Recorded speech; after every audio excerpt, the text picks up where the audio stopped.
Dracula. Chapter 20. Jonathan Harker's Journal.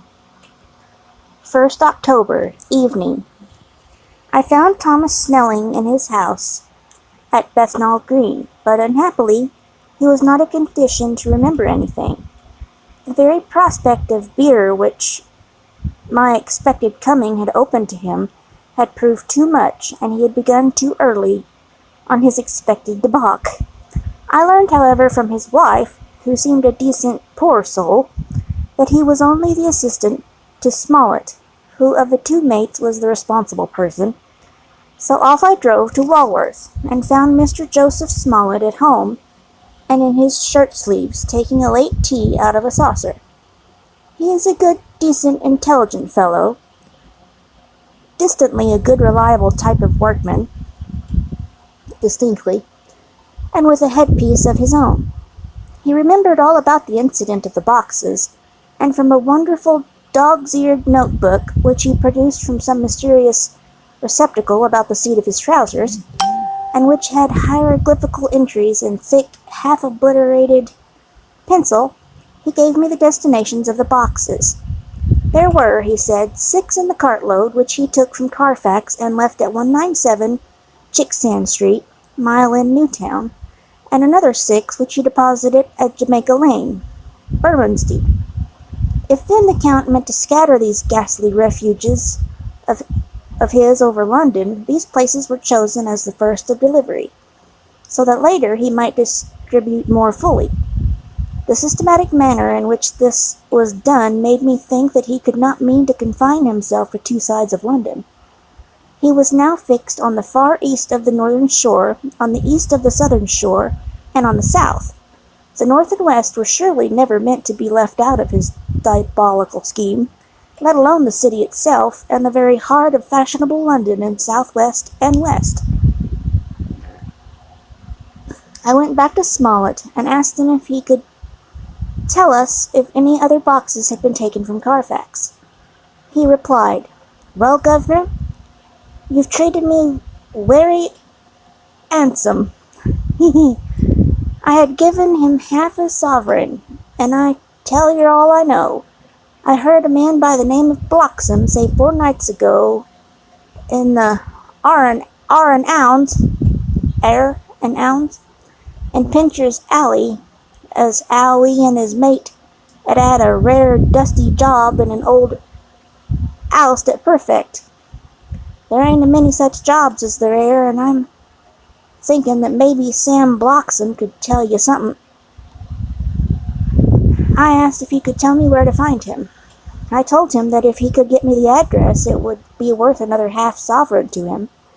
So he gulped down the rest of his tea and stood up, saying that he was going to begin the search then and there.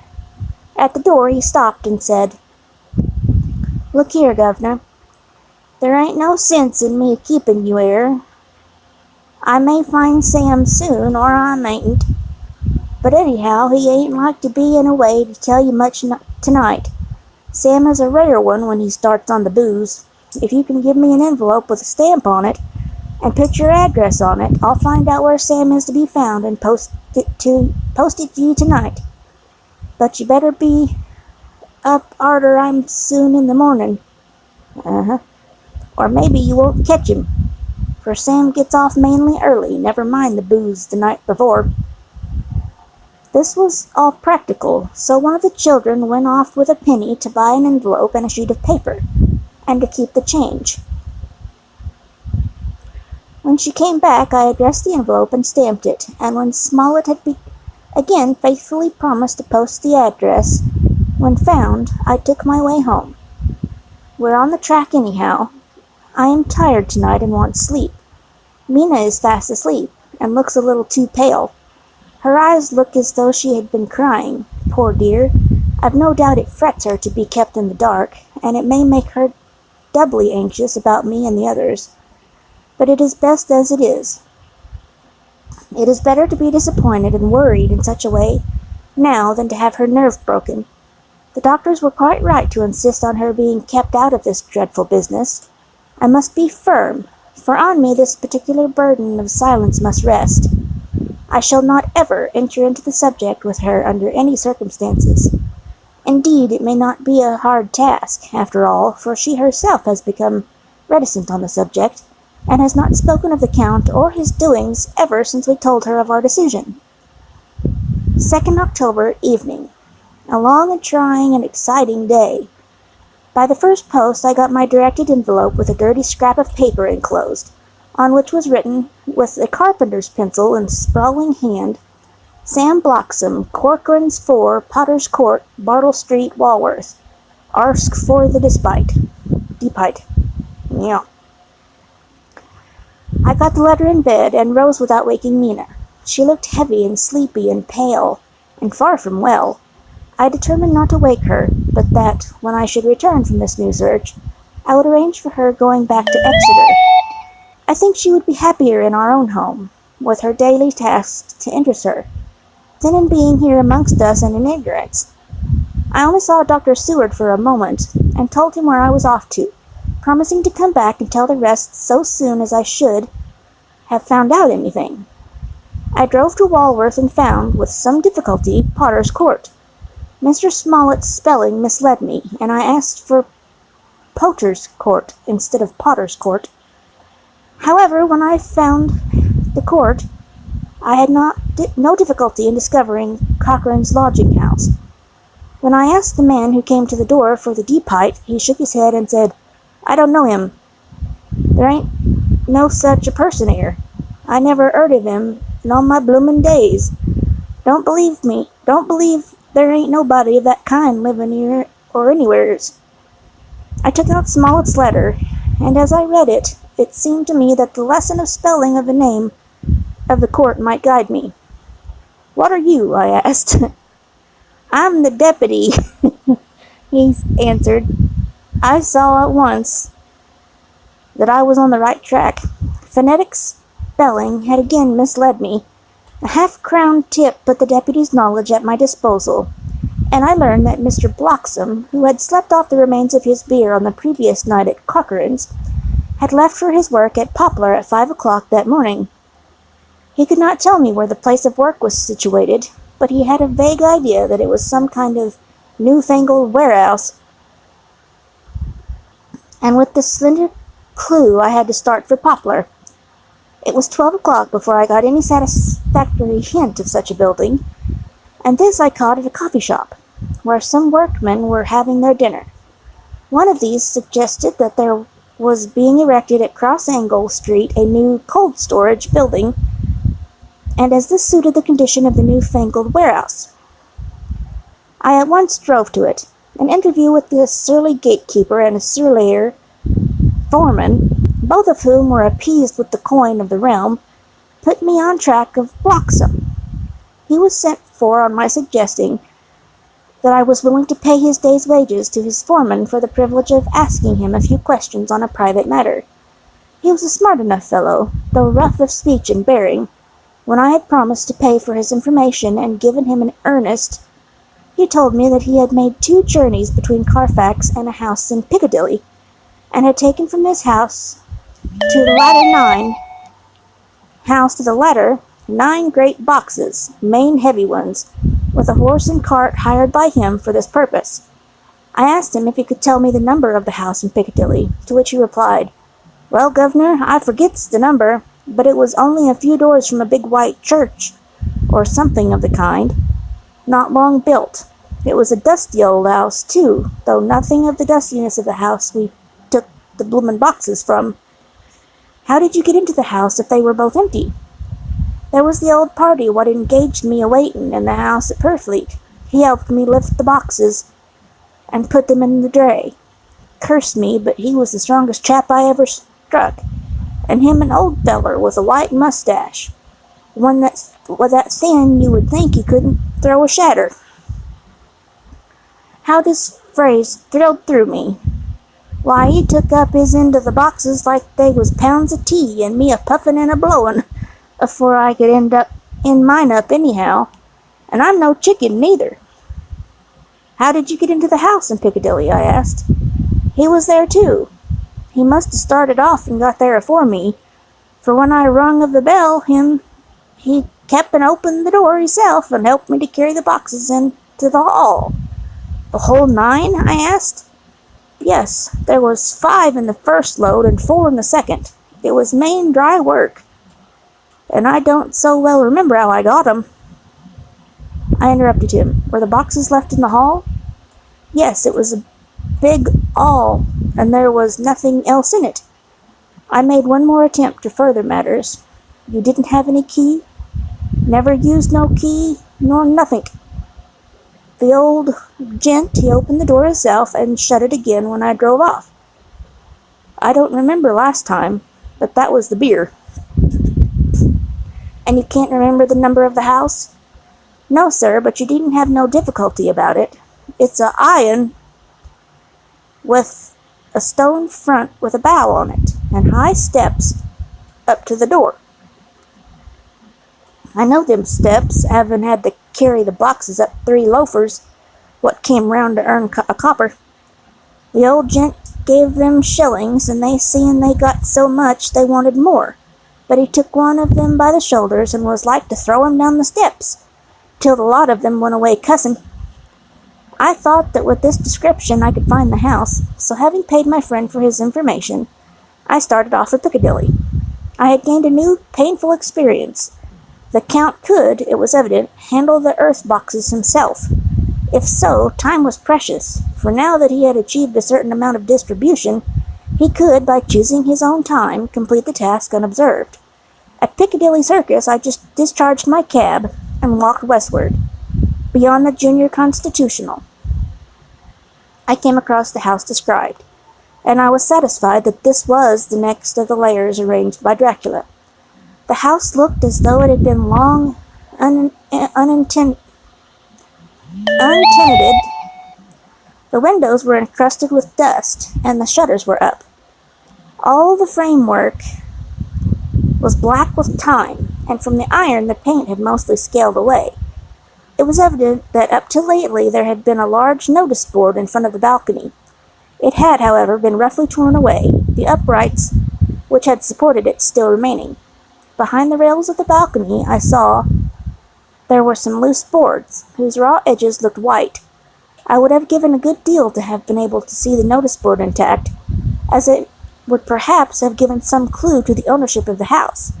I remembered my experience of the investigation and purchase of Carfax, and I could not but feel that if I could find the former owner, there might be some means discovered of gaining access to the house.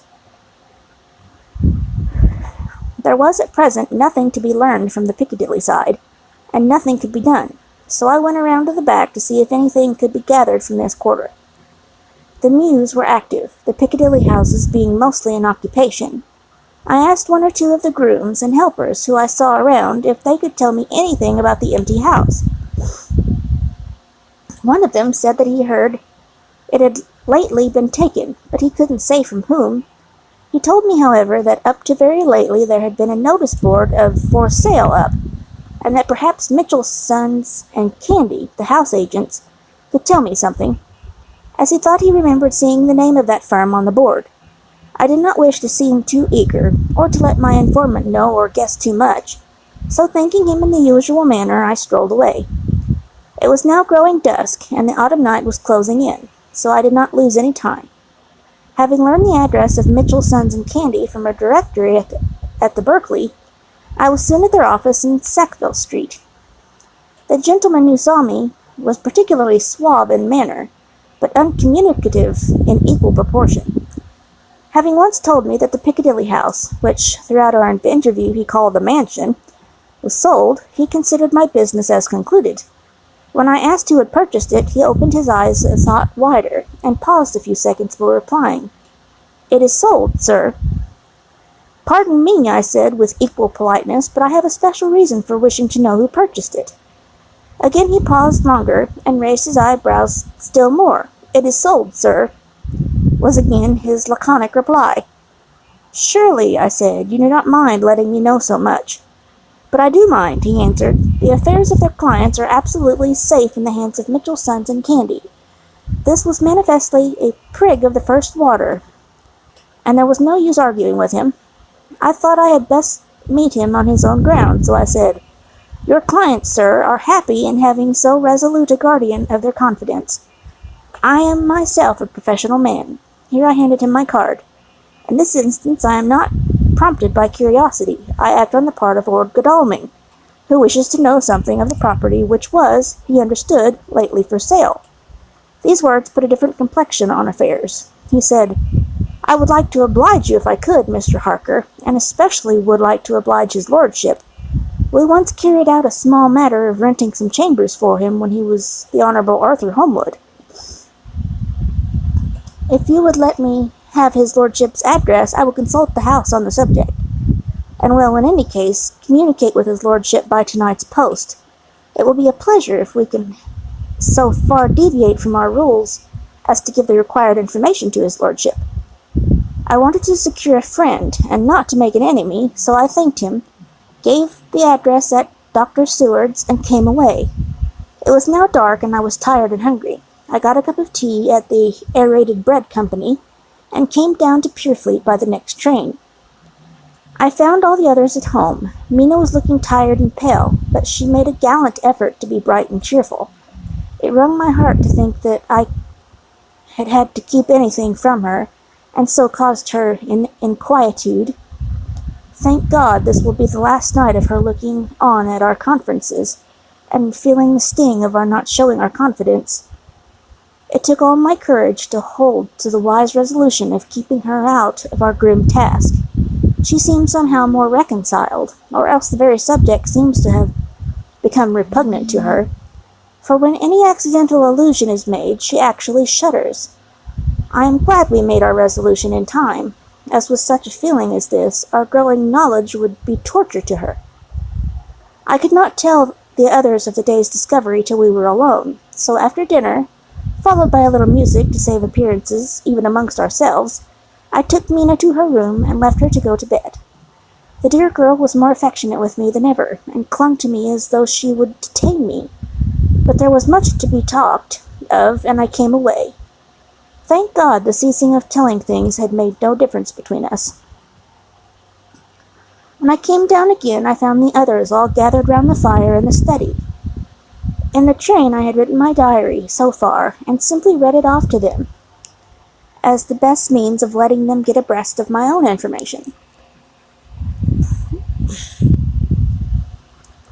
When I had finished, Van Helsing said, This has been a great day's work, friend Jonathan.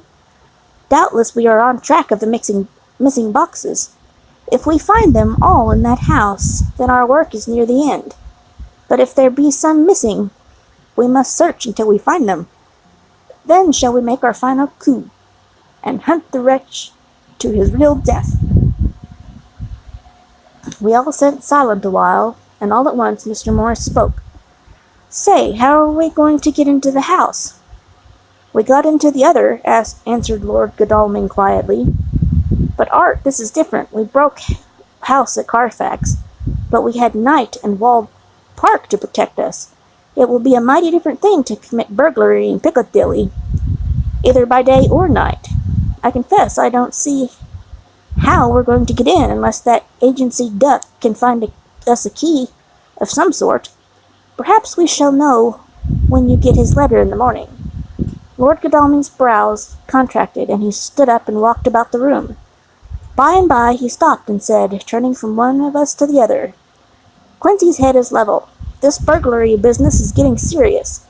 We got off once all right, but we have now a rare job on hand, unless we can find the Count's key basket. As nothing could well be done before morning, as it would be at least advisable to wait till Lord Godalming should hear from Mitchell's, we decided not to take any active step before breakfast time.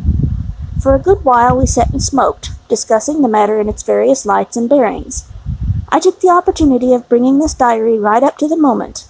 I am very sleepy and shall go to bed. Just a line. Mina sleeps soundly and her breathing is regular. Her forehead is puckered up into little wrinkles, as though she thinks even in her sleep. She is still too pale, but does not look so haggard as she did this morning. Tomorrow will, I hope, mend all this. She will be herself at home in Exeter. Oh, but I am sleepy. Dr. Seward's diary. 1st October. I am puzzled afresh about Renfield. His moons change so rapidly that I find it difficult to keep touch of them, and as they always mean something more than his own well-being, they form a more than interesting study. This morning, when I went to see him after his repulse of Van Helsing, his manner was that of a man commanding destiny. He was, in fact, commanding destiny subjectively. He did not really care for any of the things of mere earth. He was in the clouds and looked down on all the weaknesses and wants of us poor mortals. I thought I would improve the occasion and learn something, so I asked him, "What about the flies these times?" He smiled on me in quite a superior sort of way, such a smile as would have become the face of Malvolio, as he answered me, "The fly, my dear sir, has one striking feature. Its wings are typical of the aerial powers of the psychic faculties. The ancients did well when they typified the soul as a butterfly." I thought I would push his analogy to its utmost logically, so I said quickly, "Oh, it is a soul you are after now, is it?" His madness foiled his reason, and a puzzled look spread over his face, as, shaking his head with a decision which I had but seldom seen in him, he said, "Oh no, I want no souls. Life is all I want." Here he brightened up. "I am pretty indifferent about it at present. Life is all right. I have all I want. You must get a new patient, doctor, if you wish to study zoophagy." This puzzled me a little, so I drew him on. "Then you command life. You are a god, I suppose." He smiled with an infallibly benign superiority. "Oh no, far be it from me to arrogate to myself the attributes of the deity. I am not even concerned in his special spiritual doings. If I may state my intellectual position, I am, so far as concerns things purely terrestrial, something in the position which Enoch occupied spiritually. This was a poser to me. I could not at the moment recall Enoch's appositeness. So I asked him a simple question, though I felt that by doing so I was lowering myself in the eyes of the lunatic. "And why with Enoch?" "Because he walked with God." I could not see the analogy, but did not like to admit it, so I harked back to what he had denied. "So you don't care about life, and you don't want souls. Why not?" I put my question quickly and somewhat sternly, on purpose to disconcert him. The effort succeeded. For an instant he unconsciously relapsed into his old servile manner, bent low before me, and actually fawned upon me as he replied, "I don't want any souls, indeed, I don't. I couldn't use them if I had them. They would be no manner of use to me. I couldn't eat them, or—" He suddenly stopped, and the old cunning look spread over his face, like a wind swept on a surface of water. "And doctor, as to life, what is it after all? When you've got all you require, and you know that you will never want, that is all. I have friends, good friends, like you, Dr. Seward." This was said with a leer of inexpressible cunning. "I know that I shall never lack the means of life." I think that through the cloudiness of his insanity he saw some antagonism in me, for he at once fell on the last refuge of such as a dogged silence. After a short time I saw that for the present it was useless to speak to him. He was sulky, and so I came away. Later in the day he sent for me. Ordinarily I would not have come without special reason, but just at present I am so interested in him that I would gladly make an effort. Besides, I am glad to have anything to help pass the time. Harker is out following up clues, and so are Lord Godalming and Quincy. Van Helsing sits in my study poring over the record prepared by the Harkers. He seems to think that by accurate knowledge of all details he will light upon some clue. He does not wish to be disturbed in the work, without cause. I would have taken him with me to see the patient, only I thought that after his last repulse he might not care to go again. There was also another reason. Renfield might not speak so freely before a third person as when he and I were alone. I found him sitting out in the middle of the floor on his stool, a pose which is generally indicative of some mental energy on his part. When I came in, he said at once, as though the question had been waiting on his lips, "What about souls?" It was evident that my surmise had been correct. Unconscious cerebration was doing its work, even with the lunatic. I determined to have the matter out. "What about them yourself?" I asked. He did not reply for a moment, but looked all around, and up and down, as though he expected to find some inspiration for an answer. "I don't want any souls," he said in a feeble, apologetic way. The matter seemed preying on his mind, so I determined to use it. To be cruel only to be kind. So I said, "You like life, and you want life? Oh yes, that is all right. You needn't worry about that." But I asked, "How are we to get the life without getting the soul also?" This seemed to puzzle him, so I followed it up.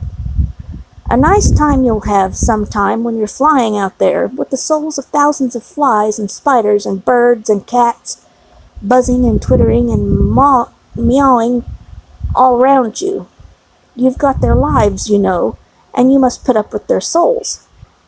Something seemed to affect his imagination, but he put his finger to his ears and shut his eyes, screwing them up tightly just as a small boy does when his face is being soaped. There was something pathetic in it that touched me. It also gave me a lesson, for it seemed that before me was a child, only a child, though the features were worn, and the stubble on the jaws was white. It was evident that he was undergoing some process of mental disturbance, and knowing how his past moods had interpreted things seemingly foreign to himself, I thought I would enter into his mind as well as I could and go with him. The first step was to restore confidence, so I asked him, speaking pretty loud so that he would hear me through his closed ears, "Would you like some sugar to get your flies round again?" He seemed to wake up all at once, and shook his head with a laugh. He replied, "Not much. Flies are poor things, after all." After a pause he added, "But I don't want their souls buzzing round me all the same." "Or spiders?" I went on. "Blow spiders! What's the use of spiders? There isn't anything in them to eat, or—" He stopped suddenly, as though reminded of a forbidden topic.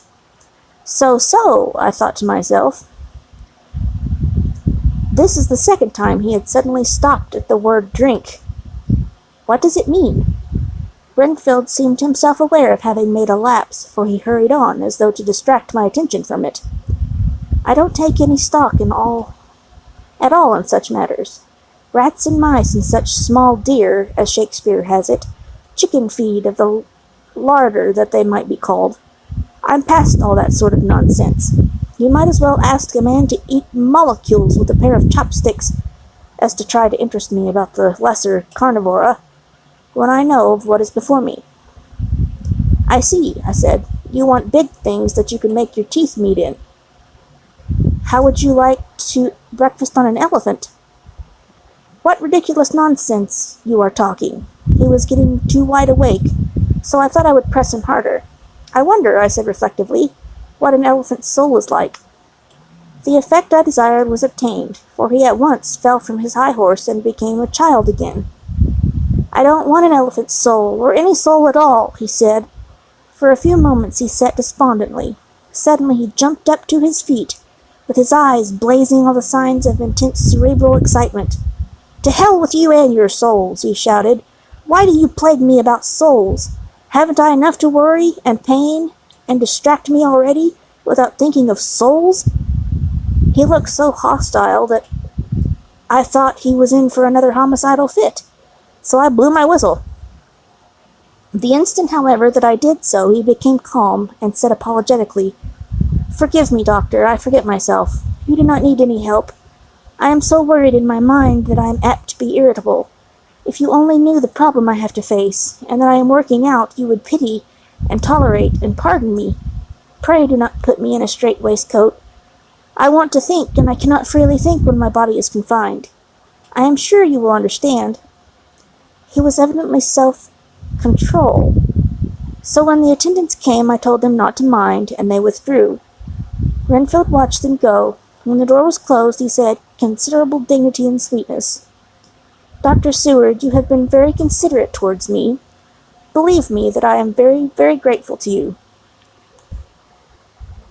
I thought it well to leave him in his mood, and so I came away. There is certainly something to ponder over this man's state. Several points seem to make what the American reviewers call a story, if one could only get them in proper order. Here they are. Well, not to mention drinking. Fears the thought of being burdened with the soul of anything. Has no dread of wanting life in the future. Despises the meaner forms of life altogether, though he dreads being haunted by their souls. Logically, all these things point one way. He has assurance of some kind that he will acquire some higher life. He dreads the consequence, the burden of a soul. Then it is a human life he looks to. And the assurance? Merciful God, the Count has been to him, and there is some new scheme of terror afoot. Later, I went after my round to Van Helsing and told him my suspicion. He grew very grave, and after thinking the matter over for a while, asked me to take him to Renfield. I did so. As we came to the door, we heard the lunatic within singing gaily, as he used to do in the time which now seems so long ago. When we entered, we saw with amazement that he had spread out his sugar as of old. The flies, lethargic with the autumn, were beginning to buzz into the room. We tried to make him talk of the subject of our previous conversation, but he would not attend. He went on with his singing, just as though we had not been present. He had got a scrap of paper and was folding it into a notebook. We had to come away as ignorant as we went in. He is a curious case indeed. We must watch him tonight. Letter. Mitchell, Sons and Candy to Lord Godalming. 1st October. My lord, we are at all times only too happy to meet your wishes. We beg with regard to the desire of your lordship expressed by Mr. Harker on your behalf to supply the following information concerning the sale and purchase of number 347, Piccadilly. The original vendors are the executors of late Mr. Archibald Winter Suffield. The purchaser is a foreign nobleman, Count de Ville, who effected the purchase himself, paying the purchase money in notes over the counter. If your lordship will pardon us using so vulgar an expression. Beyond this, we know nothing whatever of him. We are, my lord, your lordship's humble servants, Mitchell, Sons and Candy. Dr. Seward's Diary, 2nd October. I placed a man in the corridor last night, and told him to make an accurate note of any sound he might hear from Renfield's room, and gave him instructions that if there should be anything strange he was to call me. After dinner, when we had all gathered round the fire in the study, Mrs. Harker having gone to bed, we discussed the attempts and discoveries of the day. Harker was the only one who had any result, and we are in great hopes that his clue may be an important one. Before going to bed, I ran around to the patient's room and looked in through the observation trap. He was sleeping soundly, and his heart rose and fell with regular respiration. This morning, the man on duty reported to me that a little after midnight he was restless and kept saying his prayers somewhat loudly. I asked him if this was all. He replied that it was all he heard. There was something about his manner so suspicious that I asked him point blank if he had been asleep. He denied sleep, but admitted to having dozed for a while. It is too bad that the men cannot be trusted until they are watched. Today, Harker is out following up his clue, and Art and Quincy are looking after horses. Godalming thinks that it will be well to have horses always in readiness, for when we get the information which we seek, there will be no time to lose. We must sterilize all the imported earth between sunrise and sunset. We shall thus catch the Count at his weakest, and without a refuge to fly to. Van Helsing is off to the British Museum, looking up some authorities on ancient medicine. The old physicians took account of things which their followers do not accept, and the professor is searching for witch and demon cures, which may be useful to us later. I sometimes think we must all be mad, and that we shall wake to sanity in strait waistcoats. Later, we have met again. We seem at last to be on track, and our work of tomorrow may be the beginning of the end. I wonder if Ernstfield quiet has anything to do with this. His moods have so followed the doings of the Count that the coming destruction of the monster may be carried to him in some subtle way. If we could only get some hint as to what passed in his mind between the time of my argument with him today and his resumption of fly-catching, it might afford us a valuable clue. He is now seemingly quiet for a spell. Is he? That wild yell seemed to come from his room. The attendant came bursting into my room and told me that Renfield had somehow met with some accident. He had heard him yell, and when he went to him found him laying on his face on the floor, all covered with blood. I must go at once.